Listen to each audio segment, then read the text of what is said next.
Assalamualaikum warahmatullahi wabarakatuh.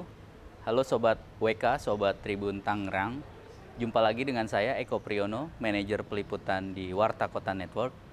Kali ini saya berada di rumah Sahrudin, Wakil Wali Kota Tangerang periode 2018-2023. Beliau akan maju sebagai calon Wali Kota Tangerang di Pilkada November mendatang.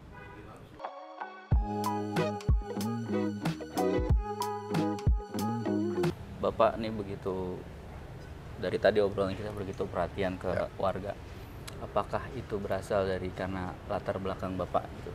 Bapak waktu di sebuah kesempatan Bapak bilang saya pernah jadi security ya Pak? Satpam. Security, pernah nyupir angkot. Nyupir angkot juga? Pernah kita. Itu gimana ceritanya? Jadi gini, saya ini berada di pemerintahan jadi birokrat PNS itu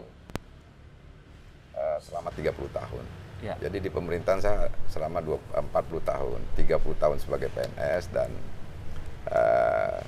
10 tahun saya sebagai wakil wali kota. Ya. Berarti 83 ya? 83. Sebelum saya jadi PNS itu, saya kerja di pabrik. Pabrik apa Pak? Pabrik Surya Toto. Sebagai? Sebagai apa? Pegawai pabrik, buruh. Pegawai aja kayak biasa aja gitu. Iya, memproduk itu. Oke, terus?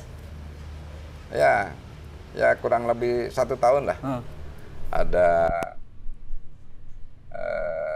panggilan PNS. Gimana? Di Rumah Sakit Kustasi Tanah lah. Ya. Saya sebagai security di sana. Satpam. Jagain gitu, bener nih, kayak ini nih. Betul. Terus? Berapa lama itu? Itu ya kurang lebih 1 tahun lah. Setahun. Nah, kemudian kita dimutasi, bla kemana itu, beberapa kali mutasi. Nah, di stop di situ dulu. Ketika jadi satpam, itu Bapak ada, aduh kok gue cuma jadi satpam atau gimana sih Pak waktu itu berpikir? Ya, angan-angan pasti ada. Iya. Enak bener jadi pimpinan. Iya. Gitu ya. Saya sambil kuliah. Oke, ya. Waktu kerja di pabrik juga saya sambil kuliah.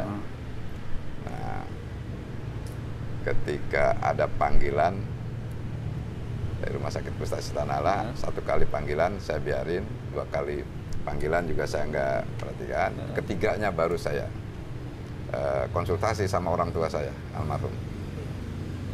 Mana, Pak, ini ada panggilan. Ke Bapak, Ibu atau Bapak? Ke Bapak. Bapak, Nah, oke. Bapak saya kan seorang guru, Iya. guru SD. Ya sekarang kan kamu lagi kuliah, saya bilang. Kalau di perusahaan kamu belum tentu disesuaikan jasa kamu kalau kamu lulus. Tapi kalau di pegawai negeri, insya Allah bisa disesuaikan. Yang akhirnya langsung saya respon, saya ambil keputusan, saya harus ambil kesempatan ini. Dan saya mohon izin sama pihak perusahaan, saya juga dikasih pandangan. Saya ingat sama Pak Imam itu sebagai apa, dia bagian kepegawaian ya di sana. Bilang, jadi saya dikasih pandangan, ya makasih sudah dari sini, nanti di tempat yang baru ya kerja baik ya bla bla bla bla. Oh ya. jadi nggak keluar gitu aja Enggak. ya? Bapak datang tampak muka, pergi tampak punggung. Iya betul. Saya mohon izin, mohon arahan, saya mohon maaf, saya bilang saya nggak bisa ini karena ada panggilan di sini. Diarahkan sama ya, bagian personal ya. Iya. Alhamdulillah saya kaget saya begitu kerja di sana. Gaji waktu itu di perusahaan berapa? 200.000. Gede waktu itu 82. 82 ya. 83 iya. ya. Nah ini di rumah sakit? Begitu kita pindah rumah sakit berapa? 16.800. Allah. 10. Nah disitulah kata saya. Ya 16.800 seminggu juga udah habis. Iya. Nah, karena saya senang bergaul, berteman, lagi nongkrong di jalan. Nah, itu supir angkot, teman. Saya saturin dulu ya, nyupir angkot. Waduh. Buat ini Waktu itu jajan anak. Jurusan mana Pak? Tangerang Ciledug. Berapa lama tuh nyambi gitu? Ya nggak lama sih. Karena saya sambil berpikir, aduh enak bener jadi bos ya, tinggal terima setoran doang gitu. Ya akhirnya saya pernah pinjam di bank untuk DP mobil. Oh, angkot sendiri? Angkot sendiri. Itu. Beli berarti jadinya? Kita nyicil. Oh, iya. Sampai sempat punya 2 mobil saya. Begitu jadi bos, aduh, ternyata hidup itu saling memandang. Banyak yang kita keluarkan ternyata itu. Pajak, 1 tahun sekali. Terus kirnya setahun 2 kali. Ban, oli, mesin, perawatan, belum resiko jalanan. Jadi ternyata hidup itu saling memandang. Enak entema, entek, enak entema. Jadi hidup yang paling enak ketika kita menikmati. Kita bersyukur apapun yang kita dapati. Bersyukur ya Allah. Alhamdulillah, mudah-mudahan diberikan keberkahan. Wah, gitu. Ceritanya pernah saya jadi supir angkot. Baru kemudian secara bertahap berubah ya Pak? Jadi lurah ya? Karena saya kan aktif di organisasi. Setiap kegiatan-kegiatan di pemerintahan, yaitu kegiatan kepemudaan, kemasyarakatan saya hadir. Pas saya ingat waktu ada lomba GHBP, Gerakan Hidup Berpancasila saat itu. Nah besoknya ada kegiatan lagi lomba-lomba tingkat provinsi. Saat itu wali kotanya masih Pak Zakaria Mahmud. Saya bilang, Pak, saya gak enak izin dulu, Pak. Dia langsung nyeletuk, baik kok. Kamu pindah ke sini nggak, Din? Siapa? Kalau mau pindah ke sini, urus. Ya urus, pindahlah saya ke Dinas Kesehatan. Dari rumah sakit ke Dinas Kesehatan? Ke Dinas Kesehatan. Oke. Jadi staf. Iya. 96 sampai tahun 2000. Iya. Nah 2000 saya jadi lurah. Lurah Cipondoh ya? Lurah Cipondoh Indah. Oh, Cipondoh. Nah saat itu zaman Pak Tamrin. Oke.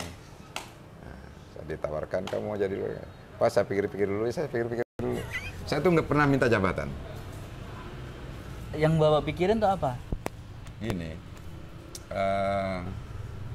seorang birokrat, dia tidak pernah diajarkan untuk melawan. Oh iya, siapa? Dia terus, harus mengedepankan loyalitas, dedikasi. Ya. Nah, kemudian bagaimana kita bisa menunjukkan kinerja kita, pendekatan, ya, silaturahim, baik oleh pucuk pimpinan maupun teman-teman. Itu yang saya lakukan. Jadi saya menunjukkan loyalitas saya sebagai pegawai negeri sipil, sebagai birokrat, dedikasi saya, bagaimana bisa memberikan pelayanan kepada masyarakat sesuai dengan tugas pokok dan fungsi saya. Ya, kemudian kinerja ini yang memang harus kita tunjukkan bahwa kita mampu melaksanakan tugas sesuai dengan tugas pokok dan fungsi kita. Dan tidak lupa juga silaturahim harus kita bangun ke atas, ke bawah, dan ke samping pada teman-teman sejawat. Ya kan kita nggak tahu. Bener Pak. Kita nggak tahu doa siapa yang diijabah oleh Allah Subhanahu Wa Taala. Kapan, di mana, ya, tempatnya. Ya, kalau kita terus berbuat baik dengan menunjukkan loyalitas, dedikasi kita, kinerja kita, kemudian terus kita berbuat baik kepada semua orang. Saat kehadiran kita, mereka tersenyum, apalagi dia bermunajat, berdoa, saat itu didengar, dikabul oleh Allah Subhanahu wa Ta'ala. Allah Maha mendengar. Dikabul, ya. Keinginan kita juga dimudahkan, dikabulkan. Jadi saya itu aja, terus berbuat sesuai dengan kapasitas saya, tugas pokok dan fungsi saya, melakukan yang terbaik buat siapapun. Siap. Pak, bicara sedikit soal Bapak Ibu. Bapak tuh berasal dari keluarga yang mampu, sudah mampu, atau dari sederhana? Saya lahir dari keluarga yang sangat sederhana. Sangat sederhana? Ya. Kampung Gondrong? Di Gondrong saya dilahirkan. Iya. Dulu, ya sekarang ini ya kenangan. Saya dilahirkan dari orang tua saya guru. Iya. Guru tahu sendiri. Ibu rumah tangga ya? Ibu rumah tangga. Dulu kan guru Bapak berapa bersaudara? 12 bersaudara. Oh ini ya bener. Iya. Maklum ya Pak. Iya. Orang dulu kan gitu, banyak anak banyak rezeki. Pak. Banyak anak banyak rezeki. Iya. Makanya saya sangat ya harus sangat terima kasih. Bapak anak keberapa? Saya anak keempat. Keempat. Oke. Ibu saya untuk membantu bapak membiayai anak-anaknya sampai dia dagang nasi. Nasi uduk. Nasi seperti kokom lah gitu dulu. Oh, iya, iya. Cuman sederhana intinya. Di sekitar situ. Di sekitar itu, depan kecamatan. Oke. Dulu kantor kecamatan yang sekarang itu rumah kong saya dulu. Rumah bapak saya. Gitu. Oke. Akhirnya karena dipakai oleh pemerintah kita pindah ke bawah. Saya mandinya yuk kalau mau sekolah di Rawa, situ Cipondo. Ngalamin itu. Ngalamin. Ya, ya. Terus dari situ artinya apa bekal yang ditanamin orang tua? Kan dengan kondisi yang serba terbatas, Ya. keuangan juga pasti terbatas. Apa yang ditanamin keluarga? Orang tua sering mengatakan bapak itu nggak bisa memberikan kamu harta, Iya. tapi pendidikan. Kamu harus sekolah. Oh, buat sekolah dia Kamu harus belajar, bela-belain tuh. kamu sekolah. Ya, dulu kan pernah juga. Saya kan sampai sarjana muda. Iya. Dulu kan ada istilah sistem tingkat doktoral gitu, ada sarjana muda. Saya sekolah di UNIS, kuliah di UNIS itu begitu sarjana muda saya merit. Oke. Orang tua bilang kalau kamu sudah merit tetap terus kuliah Sekolah. terusin. Iya. Nah terus saya bilang nggak enak, saya malu sama adik-adik kalau saya sudah berkeluarga masih dibayar oleh orang tua. Akhirnya saya istirahat sampai 5 tahun tuh. Vakum dulu tuh. Vakum dulu. Terus orang tua saya manggil teman saya namanya Bostan. Bos, bilangin teman kamu tuh, kalau dia udah nggak mampu, bilang sama orang tuanya. Orang tuanya masih bisa nyekolahin dia. Saya bilang lagi, bos, titip salam sama bapak saya, sampaikan bapak saya, bilangin saya masih mampu. Saya nggak mau ngerepotin orang tua. Yang akhirnya langsung saya lanjutin sampai selesai S1. Masya Allah. Iya. Ya dorongan orang tua luar biasa dukungannya. Kalau bukan karena support orang tua, saya nggak bisa begini juga. Iya, Pak. Ini yang memang saya kalau udah inget kebaikan orang tua itu saya harus. Bapak udah nggak ada ibu? Udah nggak ada. Sama ya, Pak. Jangan lupa subscribe ya.